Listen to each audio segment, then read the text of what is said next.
Okay, I think this is where we go. So, hello everyone on the interwebs. Welcome to Ask Jason Reynolds Anything About Banned Books. I'm Scott Woods. I'm a writer and a librarian in Columbus, Ohio, and I'll be your moderator today. Before we begin, the Banned Books Week Coalition would like to thank all of the organizations, libraries, schools, bookstores, publishers, individuals who are participating in Banned Books Week. Thank you for supporting the right to read and showing the world that books unite us, censorship divides us. Thank you also to the students, teachers, and librarians who submitted questions for this event. Let's get started. Most of you probably already know who Jason Reynolds is. For those of you who do not, I'm gonna drop a bio. Jason is probably very tired of hearing about himself every day, but his resume is top notch. So we have to go through this because it's dope. He's a New York Times bestselling author of more than a dozen books for young people, including All American Boys with Brendan Keeley, the Track series, Long Way Down, Look Both Ways, A Tale Told in 10 Blocks, Miles Morales' Spider-Man, and Stamped, Racism, Anti-Racism in You with Ibram X. Kendi. All American Boys and Stamped both appeared on ALA's top 10 most challenged books of 2020 list due to several attempts to ban the titles. A multiple National Book Award finalist, Reynolds has also received a Newbery Honor, a Prince Honor, an NAACP Image Award, which is my favorite, and several Coretta Scott King Award honors. Reynolds recently received the Carnegie Medal for his middle grades novel, Look Both Ways. He is currently wrapping up his second year as the National Ambassador for Young People's Literature for the Library of Congress and was recently named to an unprecedented third term in the position.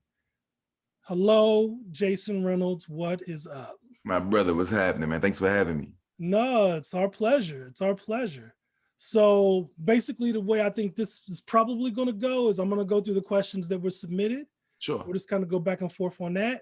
Yeah. And then we'll see what happens from there, right? Sounds good. Okay.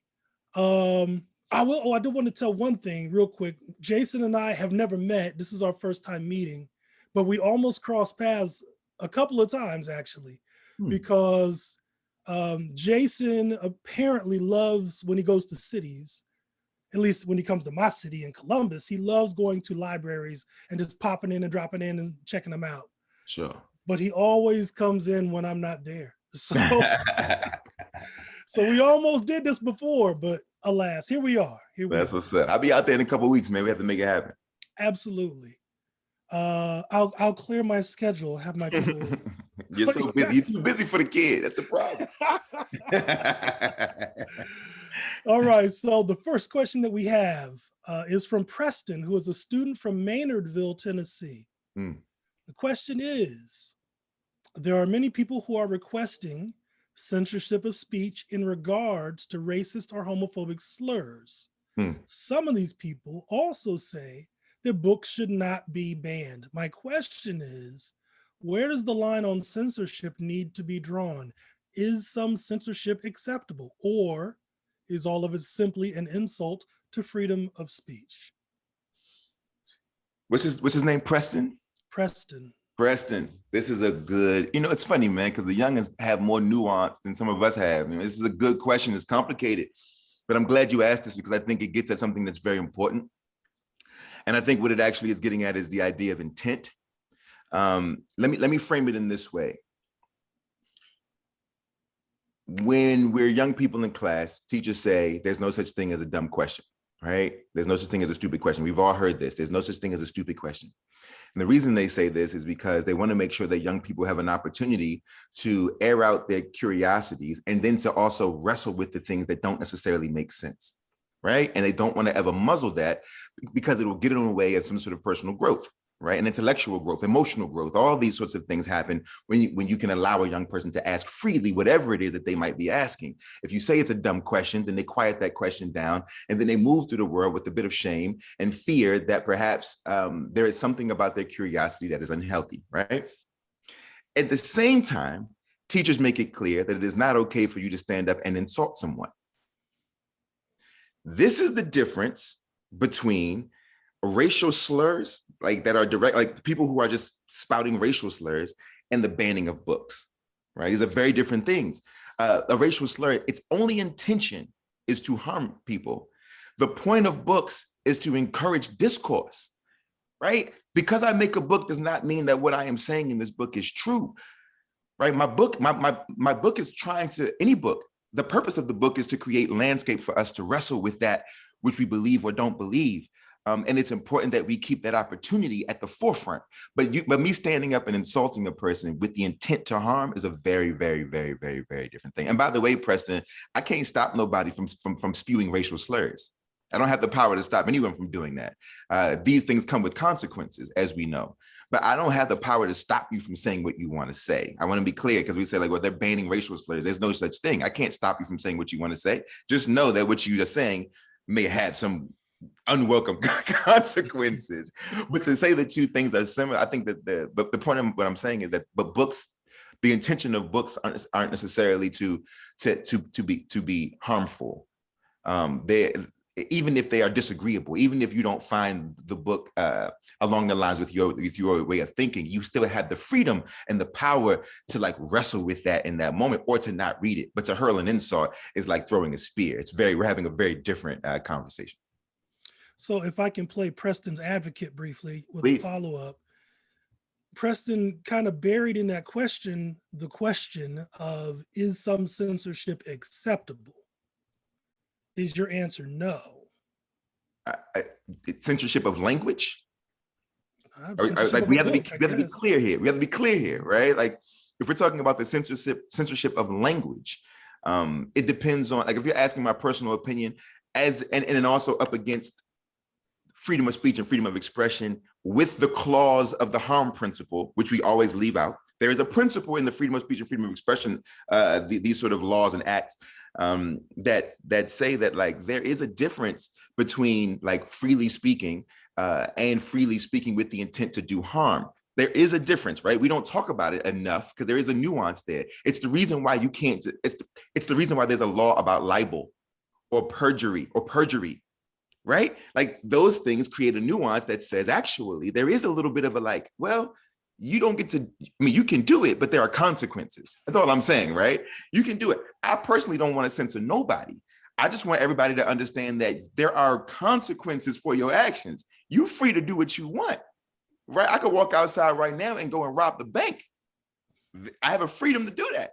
There are consequences to that action. That's all I'm saying. Only if you get caught. Okay, cool. Thank you. Next question. This is from Anais, from a student from Natomas Charter School Virtual Learning Academy in Sacramento, California. Anais asks, censorship greatly constricts artists at every stage of the writing, from what they themselves decide to put in and take out, all the way to the final publishing process as editors and publishers tell them what to put in or take out. This changing of work could be categorized as two kinds of censorship, of self and then of other people. So, and here's the question, so is self-censorship more dangerous than collective censorship? Okay, this is another one. This is a very good question. We have to be very, very, very careful about language. What happens in the writing process, this young person's name is Anais, A-N-A-I-S? Yes. Okay. So Anais, what happens in the writing process, I don't know if I personally would call it censorship. I would call it editing. And there's a difference. My goal as a writer is singular, and it is to communicate effectively. Whatever it's going to take for me to communicate effectively is what I will do, right? It doesn't mean that I'm censoring myself.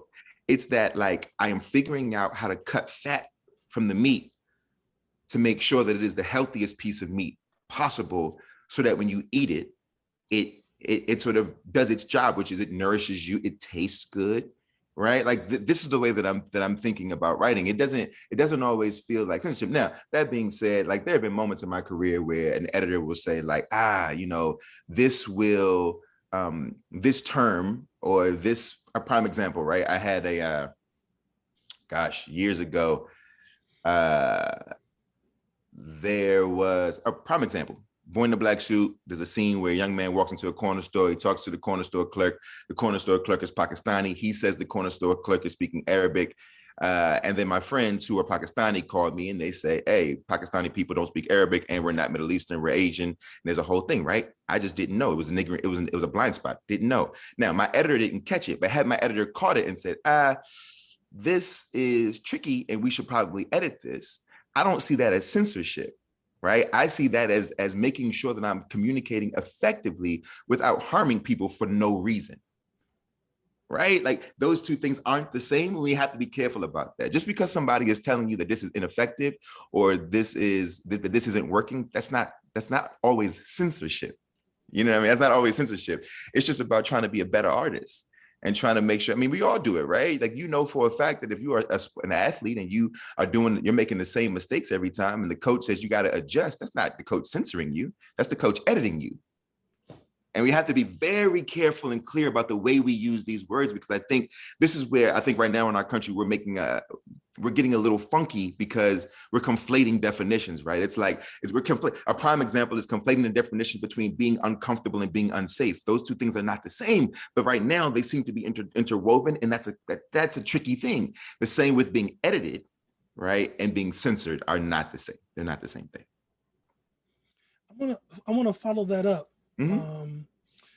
So, because I think that there's something also in this question that's asking you personally, do you ever write, and while you're writing, censor yourself because of actual censorship?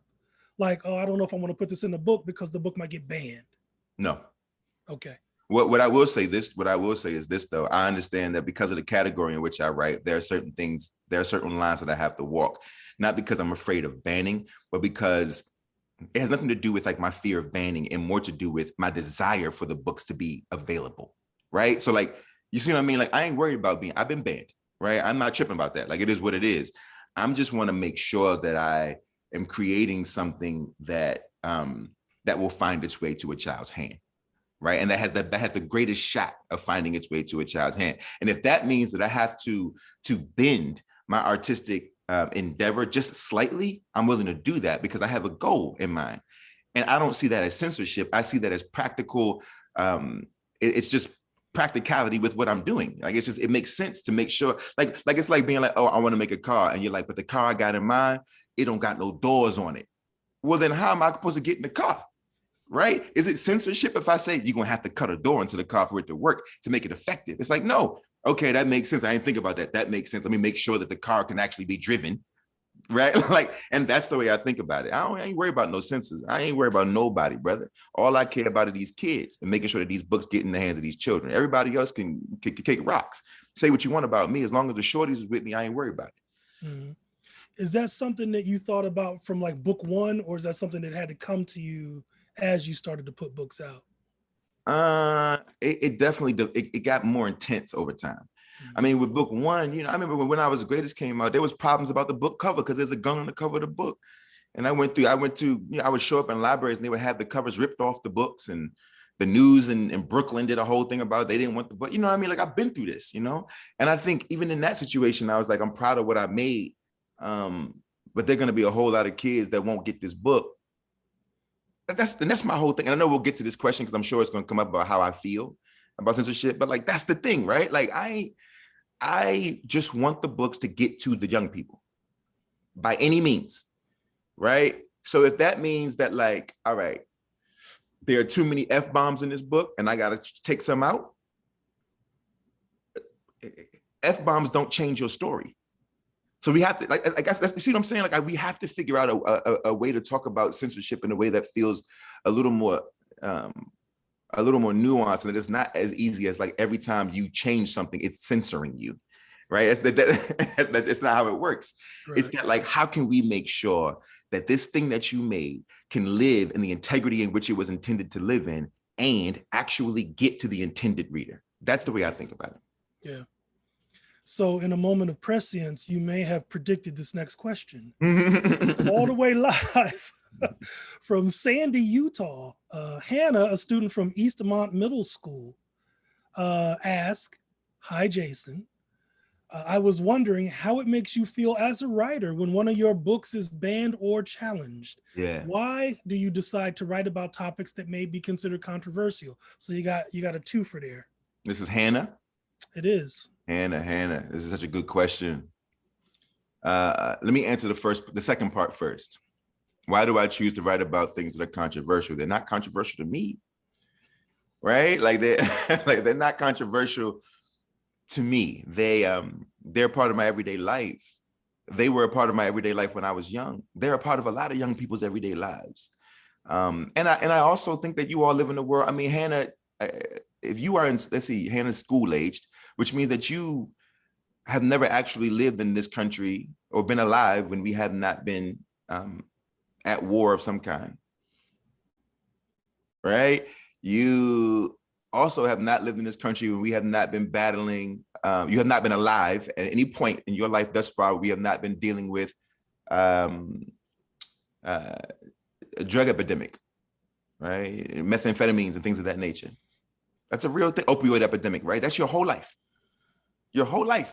It seems like it would be disingenuous for me to try to write the lives of young people as they live today and not include that which is just prevalent in our society. It doesn't mean that, I mean, my books, you know, people always say, like, you write about hard things, but the way I look at it is I write about young people who are living their lives, and there are good points and good times and laughter and there's joking. And then sometimes there are real elements that they have to contend with because that's just the world in which we live. And I respect young people enough to write that into a book because I know that young people know it exists in the world. I think it would be me being disrespectful and looking at you and being dismissive towards you to pretend like none of these things exist.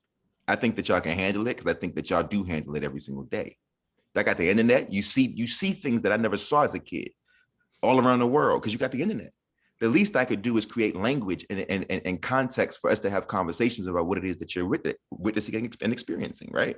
Which is the reason why censorship is so problematic and so difficult, because what they're doing, what happens is you're being stripped of that context and stripped of the opportunity to actually engage in complex and nuanced conversations that we're having right now, so that by the time you're my age, these conversations are no longer uncomfortable to have, and the world might actually look a little differently because you've been exposed to the complexities of life.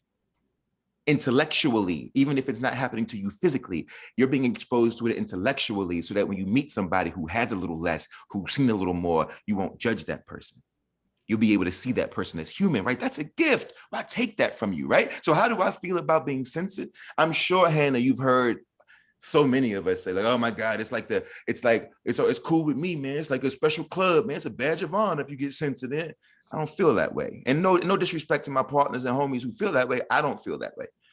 I actually think it's the biggest slap in the face. I think it's extraordinarily insulting.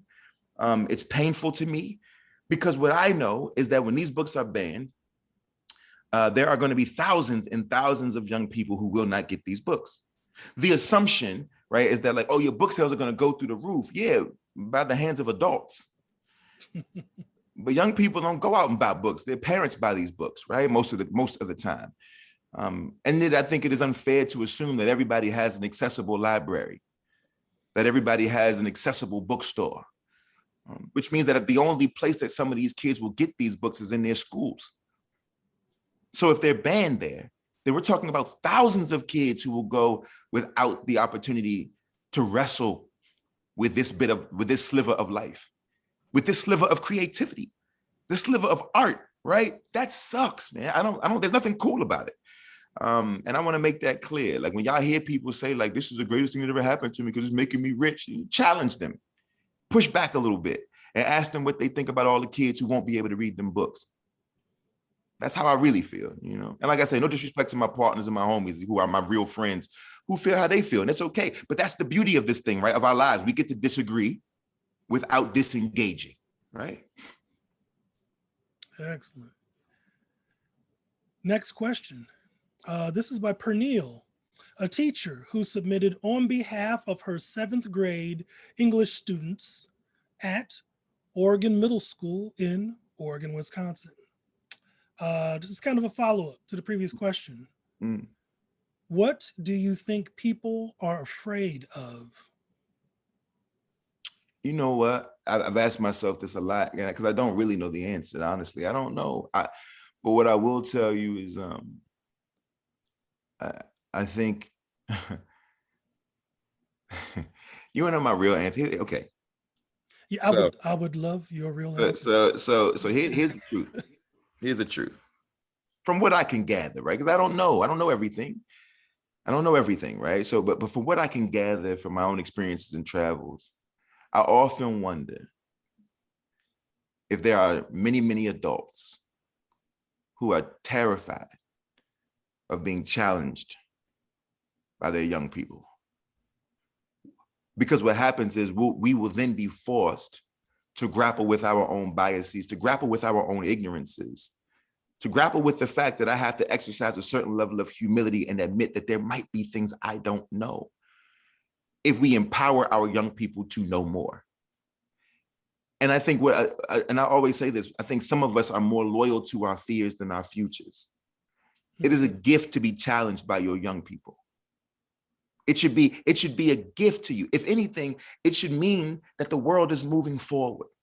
It should mean that you might be doing your job well. If your child comes home and says, you know, I don't know if I agree with something that you told me, because I learned a little more and I know a little more and I have a little more access than maybe you had when you were my age. Maybe there's things, maybe the human psyche is evolving. I sure hope so. And I think that there are so many adults who are, because of insecurity, I think there are so many adults who are terrified of having to look their child in the face and say, baby, I don't know. Baby, I'm not sure. Or that's not what I believe. And can a parent look a child in the face and say, I don't believe that, but it's okay if you do. It's okay if you believe something differently than me. My mother did it. I was a child when I told my mother I didn't, and this is something that I share a personal thing with you all. I was a child. I was a 12-year-old when I told my mother that I wasn't comfortable going to church, something that was very important to my family. And you know what my mother said? You know what she said? She could have said a lot of things. It could have been very bad for me, right? but you know what she said? She said, son, let's have a conversation about it. And if at the end of this conversation, you're uncomfortable with what's happening in this church, then you don't have to go anymore. We'll figure out something else. And we'll have an open line of communication and we'll figure this out. Now that's and she told me it was a very difficult thing for her to do, but guess what it did for me? It kept me free. It made it so that I understood that my humanity mattered to the most important person in my life, my parent, which meant that I was okay with walking through the world unafraid of someone else who challenged me because the person that birthed me understood that I was a whole person. Imagine if we could do that to our children, for our children. I almost feel like we owe it. We are obligated to do this, right? And I think so. So what are they afraid of? That's what I think they're really. I don't think they're afraid. People they're afraid of like race conversations. They're afraid of. I think that's all too small. I think that's reductive. I actually think it's the macro level stuff. They're afraid of the challenge that perhaps they might be asked a question they do not know the answer to, or forced to wrestle with a part of their consciousness that they have not had to wrestle with because they live in closed spaces where everything is sort of checked off as perfectly fine and reinforced by the people around them. But what if your baby come home and say, I disagree? Right? That's a scary, scary thing. That's what I think. I don't know if it's true, but that's what I think. Well, I think you probably finally have an answer to that question. I will, this reminds me, oh my goodness. This reminds me like when I went to my mother with the church thing as well. And it did not go the same way. Rough for black folk. I went to church. I was upset, but I was at church, you know. She hit you with the for me in my house. She hit you with that one. Yeah. It was real. It was like, it was like finger on the phone, like, let's call your dad, you know, this kind of situation, you know.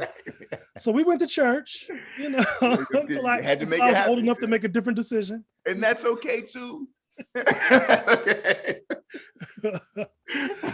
I was not at the point where I was buying my own stuff yet. So, you know. Listen, my mother was a hippie, dude. It was a whole other thing in my house. You know what I mean? That's how, you know, but it's different experiences, but we both got it. So, there you go, Oregon. Next question. Next question. This is by Scott. I like that name already. A librarian who submitted on behalf of the Peak Project Lit Book Club at Apex High School in Apex, North Carolina. Question goes, if you could say anything to people or groups who try to ban or censor your books, what would it be? How do we change minds about censorship versus the freedom to read? So there's another, they done snuck 2 questions in there. So the first one again is, if you could say anything to people who want to ban or censor your books, what would it be? And the second question is, how do we change minds about censorship versus the freedom to read? What would I say? You know, here's what I'd say to them. And the truth is, these questions are actually more connected than one might think, and I'll explain how. What I would say is quite simply, I would never, ever do or say or write anything that I thought was harmful to a child. Anything. Anyone who knows me knows I love children, that this is more than work for me, that this is vocational for me, that I've dedicated so much of my time and energy into this work on the page and off the page, because I love our children, all of our children, all the children, right? I would never do anything or say or write anything that was intentionally harmful to any child. The other thing that I would say is, you gotta trust your kids a little more. You gotta respect them a little more, because the truth is that, like, the books that have been banned, All American Boys and Stamped, I've toured the country with those books. I've toured the world with All American Boys, right? And what happens is there are kids all over the world who are from 6th grade on up, who lean in to that conversation, who are unafraid of the discomfort that might come from it, but who understand the greater good and the potential goal in mind, which is to put us in a space where everybody feels safe, where everybody feels equal, where everybody feels human, right? And the difference between young people today and any other generation is that they have a true altruistic, they have altruistic heart, right? They want that. They want the earth to succeed and be better and be healthy. They want human beings in the myriad of identities that each human being may hold, for all of them to be honored, right? This is the majority of our youth in this country. And so we have to catch up to the times, right? I would never hurt or harm a child. And second of all, I respect young people enough, and you should too, to allow them the opportunity to wrestle, right? With the hard stuff, with the stuff that might make you uncomfortable. They already are less uncomfortable about things that we were uncomfortable about. Conversations around sex and gender are not uncomfortable to them. Like, pronouns ain't no sweat. I meet young people all the time. Oh, my name is Melissa, she, they. Nice to meet you, Melissa. It's good to know, thank you. This is not a thing, right? Now, in terms of what I would say, how do I change the hearts and the minds of people? You know, I'm careful about this. And the reason why is because I would tell people what I just told you, but I'm also okay if they don't change their minds. That's not my job, right? What I'm more concerned about is how we make sure that there are things in place to just not allow censorship. I'm okay with you hating me, right? I know that that's not what we want, the way we want to go. And trust me, I get it. But the truth of the matter is that I'm okay with you disliking me or disliking my work. It's subjective. It's a piece of art, right? You don't have to like me or my work. You don't have to want my work. You don't have to want your child to read my work, all of that. I'm cool with all of that. All I'm saying is you cannot be allowed to keep my books from existing in the space. That's all I'm saying, right? So I'm okay with you disliking me. Look, I don't have enough energy to be out here trying to change hearts and minds, right? I'm too busy with the kids. I'm too busy hanging out with the young people who are open to the world. I don't have the time or the energy to go. Life's too short for that. I'd rather love the people who love me. All I want is to make sure that they're not allowed, the people who dislike me or who don't love me, that they're not allowed to stop my work from existing in the space for these young people to get their hands on. That's it. Mm-hmm, mm-hmm. Not everybody gonna like you know what I mean? Right. Follow up. Yeah. It's interesting how, in all of the talk about what is best for children, how we so rarely have children in these conversations, right? Exactly. So people who try to censor in the name of children aren't actually talking to children. They're just kind of speaking on their behalf. Like, that's kind of fascinating, right? Like how that so math. it goes, yeah. But it gets back to what I was saying about earlier, man. It's because adults, a lot of adults claim they love children, but don't respect them. Right? Don't respect them. I think adults feel obligated. But I often wonder how many adults got a heart for it. Truly got a heart for young people. It's different. It's different, right? There's an obligation to children because we have to make sure that they have what they need. We have to make sure that we raise them up, right? I get it. But like, how many of us got a heart? Because you got a heart for children, you see them as human, whole human beings. Let me tell you something. There's nothing I hate worse or hate more than adults who say the baby's brain ain't fully developed. They don't know how they feel. Because the part of the brain that does register emotion has already been developed, right? That part of the brain actually has been developed. And so they do know how they feel. You just don't respect them enough to hear them, right? And so I think that, like, that's the reason why we don't include young people. Look, me and Brendan wrote All American Boys for that very reason. We would turn on the CNN and MSNBC and all the channels, and you would have these old people on there arguing about whether or not Mike Brown's killing was justified. And no one ever stopped to say, this was a child. So I wonder what the teenagers think. No one. It never happened. Right. And so Brendan and I said, well, let's make a book for the youngins, right? Like, they're always excluded from conversations about them, much like poor people. Right? Who are always excluded from conversations about them. Right. Right? That's the way it goes, you know? Right. Yeah, okay. Yeah, right. Okay. So this next question has a different format, right? We have a video that has been submitted. So it's a question vis-a-vis video. Okay. Jasmine, a teen services librarian, so my people, who submitted a video on behalf of the Teen Advisory Board at Cherry Hill Public Library in Cherry Hill, New Jersey. So we should be able to share a video here in a moment. Let's see. I'm going to let our awesome crew figure that out. There we go.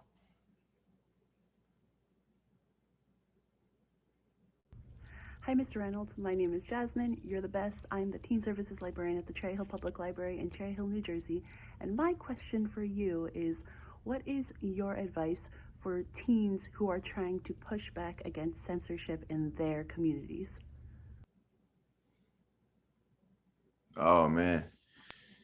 It's such a good question. And first, let me say this. If you are a teen and you're pushing back against censorship, first and foremost, you're halfway there. I think, before we give advice, sometimes we should make sure we acknowledge the fact that there are young people out here really fighting for whatever they believe in. And it's a powerful thing. And you all should be applauded and praised for that and encouraged, so good on you, first and foremost. Advice, I'll give you the advice that I would give anybody in the midst of any sort of Protestant time, any sort of protest. One, don't do anything alone. Even if it's pushing back against censorship, don't do anything alone. I think it's always safer to do things in numbers.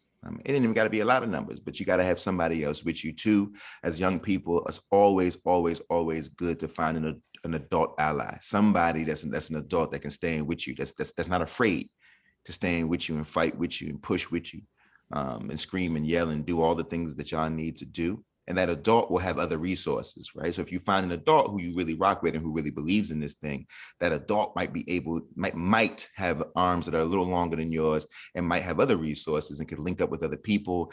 You can create all kinds of coalitions because that adult may have a little more like, oh, well, I have a teacher at a school across the way, right? And I have a teacher at a school over here. We can create a coalition, and then we can enlarge in the group of people who are fighting this. We can go down to the superintendent's office. We can do, right? These are things that are possible if you find the right sort of adult allies to stand with you in the fight with you. The other thing is just know that there is nothing too small. We always are looking, I think all the time about how, these days we're always looking for the biggest thing. It's like, if it ain't a huge demonstration, then it don't count. When the truth of the matter is that every demonstration starts with an ember, something small. Every inferno begins with a single flame, right? So it's okay for you to start small, do small things. Everything can happen in steps and stages. Be patient, right? And tactical. It ain't always got to be the big swing. A bunt counts, right? Like, it ain't always got to be a home run, right? We got to make small steps and figure out really tactical and smart ways and safe ways to do this in a way that will actually be long lasting and substantial. Can't be a flash in the pan. And so don't be afraid to take the small steps and do the small things and to drag this out and make it more of a long game, which is important as well. The long game usually lasts the longest. You feel me? And so that's the bit of advice that I would give. But really, y'all should be giving the rest of us advice because y'all are already in the trenches, Do you encounter a lot of youth like that are kind of in that position?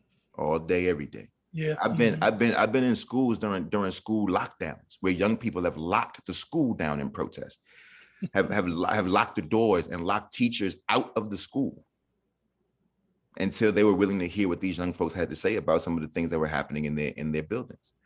Right? I've been around a whole lot of that, right? And it makes me very proud.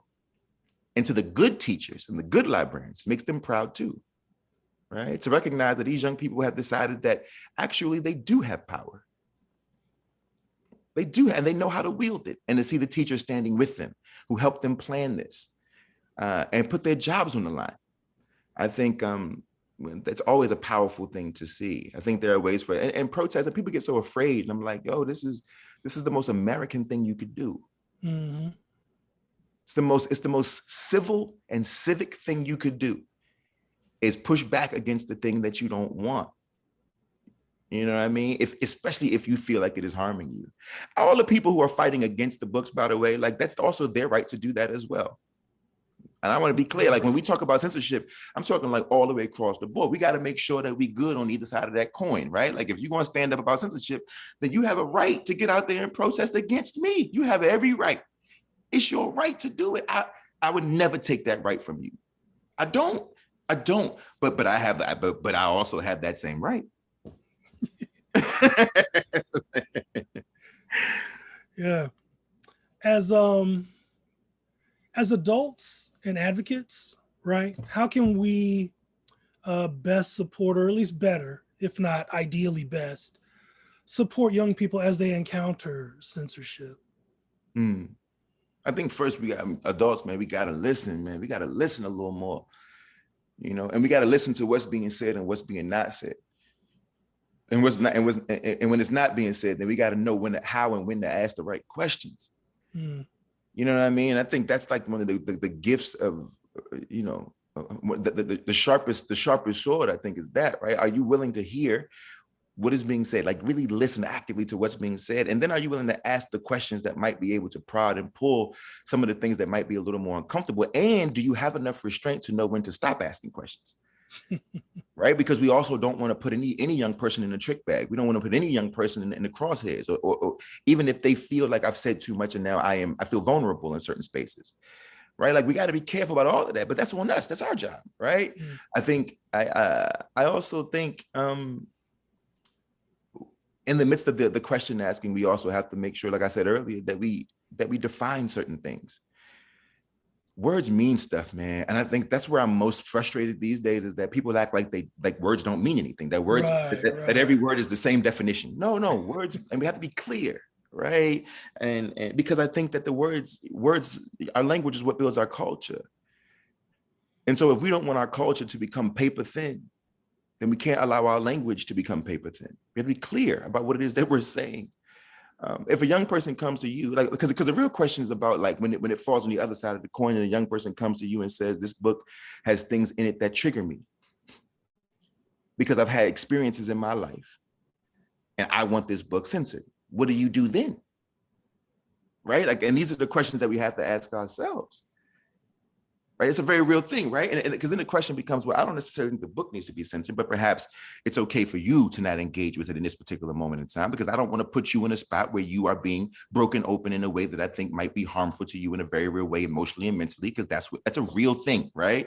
So like, we got to be, so I think for us, we got to be able to massage the conversation. We have to understand what it is that we stand for and what we don't stand for. For me, it's very simple. I think that every book should exist in the world.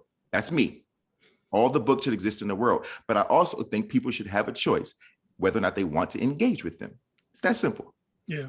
It's very simple for me. I don't want to censor nobody, and I don't want to censor the art, and I don't want to police emotion. Both of those things can happen simultaneously.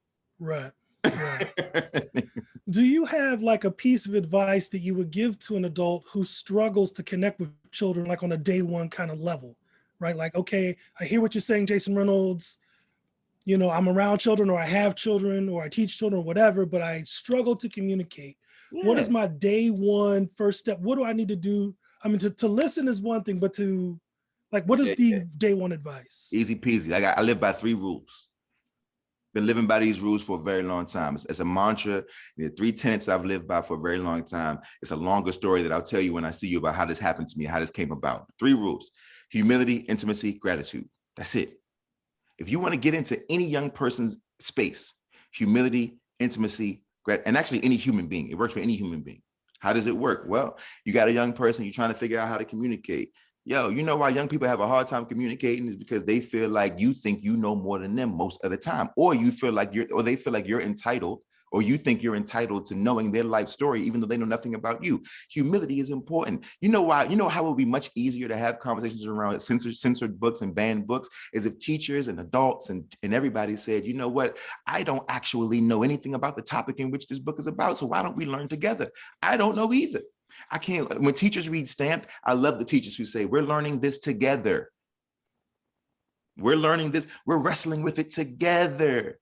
Right? That means you have to exercise humility. Or for the teachers to say, look, I have not experienced some of these things, but if you have, maybe you could speak to it without spotlighting anybody. But it might be, if you're a white teacher in an all-Black school, might be a good idea for you to be like, hey, maybe you know a little more than I know about this particular topic. Want to speak up? Men, you might want to be like, hey, I'm not a woman. I'm not a young girl. I don't know what it is to be one. Perhaps I should ask you if you know anything about this that I don't know, and we could learn this together. There's no reason to censor the books. We can just have true discourse if I can exercise humility, right? Then you build, and if you can do that, then you can build intimacy, right? And intimacy is the most important thing, because the reason that young people don't communicate with us is because they don't trust us.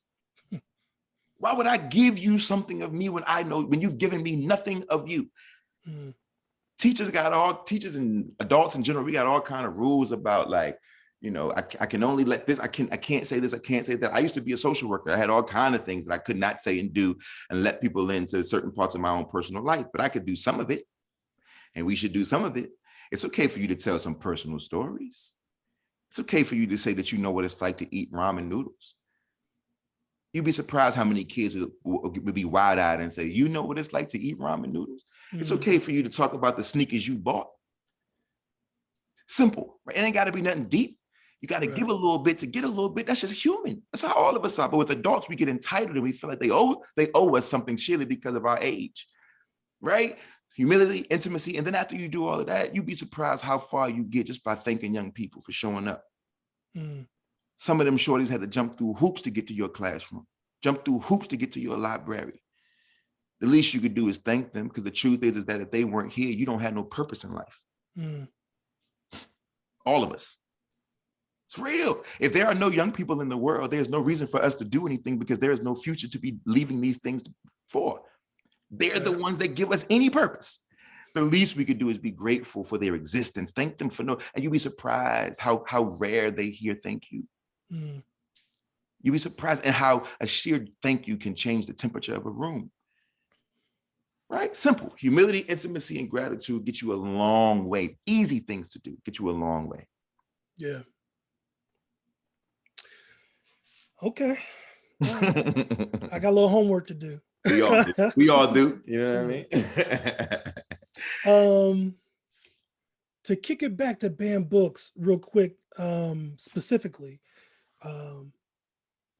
Banned Books is kind of a different issue in schools than it is in libraries. Maybe not in the meta of it, but there may be like differences in the details, right? Mm-hmm. How does that play out for you? Like, how do you see that play out between the difference between how that works in libraries and how that works in schools? Libraries strip public access, right? So a book that is banned in a library is a stripping of public access to the book. Books that are banned in schools, usually, I mean, it's access there too, but usually the way it shakes down, it has to do with like it being taught. Right. And the truth of the matter is, and this is where the nuance comes in. The truth of the matter is that I'm okay with a teacher choosing not to teach my thing. I think that there's a conversation to be. I'm curious as to why, right? And there's a conversation to be had as to why. I just don't want the book to be eliminated from the school. But there are a lot of books that we don't teach anymore, and that's not censorship. We don't teach Moby Dick anymore, right? I wouldn't say that we're censoring Moby Dick. We just don't teach it anymore because we've evolved, and that's not something that people think is necessary to teach. If a teacher says, I don't think it's necessary for me to teach this book, it's hard for me to argue it. I have questions, and I can I can deduce, right? But right, and there is some muck there to work through, right? But I don't necessarily think that that's necessary. But if the teacher said, I don't want this book on the premises, I don't think this book should be allowed. I don't think anybody should be allowed to teach this book in this school. It's a very different thing, right? Or the superintendent says this book is not allowed in the school district. And it's like, wait a minute, that's a very different thing. And I think that's where some of the nuance sort of plays out. But, there are teachers right now who feel like To Kill a Mockingbird, which has been challenged for these days for interesting reasons, right? It's like, oh, it's being challenged because we don't believe in white saviorism. Mm-hmm. Right. And here's my thing. I think that even that is ridiculous because even though I agree with that sentiment, I think that we are losing an opportunity to have conversations about what white saviorism is. Right? When perhaps you could say that you no longer want to teach the book. And here are the reasons why you no longer want to teach the book, and you'd rather replace it with something else. But that doesn't mean that the book should be erased should be taken away or banned or stopped from being read, because whether we want to admit it or not, and this is where it gets a little, I was laughing with a buddy of mine earlier. What we do, and this is the beauty of books, is that it creates space for us to have discourse and for us to wrestle with like all sorts of things, right? That's the point of it, right? Debate is healthy, right? And also the crux of education should be debate for the record. Teach you how to think, not what to think, right? Right. What we do, and we eliminate even the books like To Kill a Mockingbird, which over time has not held up in terms of where the social psyche is today, right? What we do is, if we eliminate it, if we ban it, then we also eliminate the opportunity to talk about context, right? The context in which a thing is made and how it does, and how context then change and the thing becomes ill-fitted when the circle becomes a square, right? We miss talking about saviorism and why it's a complicated and ultimately a harmful thing in today's reference point, right? We miss talking about all the books that book birthed, right? The lineage of literature, right? Bibliogenesis, right? The idea that one book begets another. We miss that. Right? We miss all of that just by simply saying like, I disagree with it, so we have to get rid of it. It could have been so enriching. Even to disagree with the thing could have been so enriching to the young people. but we ruined it Mm. because we banned it. Right. I will say I wish we could have banned that follow-up book though. Oh yeah, it should have never been. I won't say we shouldn't have banned it. Hey, look, let me tell you something, Scott. All you know what? All they had to do, all HarperCollins had to do with that book was just write on the cover, go tell a Watchman, and instead of putting a novel, put a draft. Right. And, right. and everybody would have been like, cool. Words mean things, Scott. Words Yes. Oh well. Oh well. So I guess as the time is waning, Yeah. I want to give you an opportunity. I got to do like a closing statement, but I'm a slam poet, so I know how long that takes. No doubt, 3 minutes. I do want 3 and 10.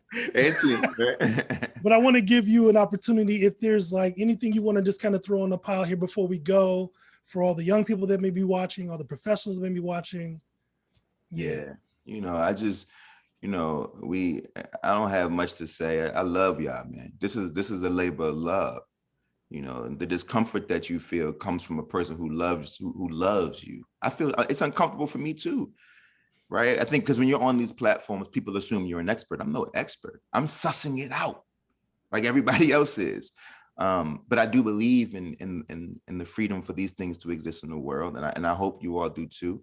And for all of you all who are angry and want to ban things, just know that life is funny and you'll find yourself in a situation where you'll realize that it's your turn to be pushed back against. It's your turn where someone will try to stop your voice. And it's a painful, painful thing. It's goose and gander. It has to be. Right? It has to be. I don't want anybody to ban me, so I can't allow, even if I disagree, let the books live. And honestly, I think that we should all just, and I really believe this, Scott, we should all follow the tenets of librarianship. I think the librarians get it right 99% of the time, because what the librarians understand is that even if I disagree with the topic of a thing, the book belongs on the shelf. Right? It's literally it's a principle of librarianship. And I think that if we all could follow that tenet, we'd actually just be better people, let alone writers and readers and better humans. If we understood, like, we don't have to agree for you to have the right to live, for you to have the right to be free. Right? It's very simple for me. And so I want you all to not look at this as just the censorship of books and information, but to look at this as the muzzling of humanity as you all go forward and go forth in your lives, man. I appreciate y'all for having me. Awesome. Well, in closing, I want to thank everybody for joining us today. Thank you, Jason, so much. This has been a real treat, man. There's a lot of librarians back where I work who are jealous right now. No doubt. Thank you for your amazing writing. You're defending the right to read, for being the inaugural honorary chair of Banned Books Week. I don't know if you get another medal for that or what. We also want to give a shout out to Aaron Toller and Simon & Schuster's Lisa Moraletta and Lauren Hoffman for their assistance organizing our event with you. Thank you so much. Please join the Banned Books Week Coalition for our next event, #BannedBooksChat with Loria Halsey Anderson on Twitter tomorrow, Wednesday, September 29th at 7 p.m. Eastern. Visit bannedbooksweek.org for more information. Everybody, thank you for joining us and have a wonderful time celebrating the ways in which books unite us during Banned Books Week. And Jason, again, just thank you so much. You were awesome. My pleasure. Peace, y'all. Yes.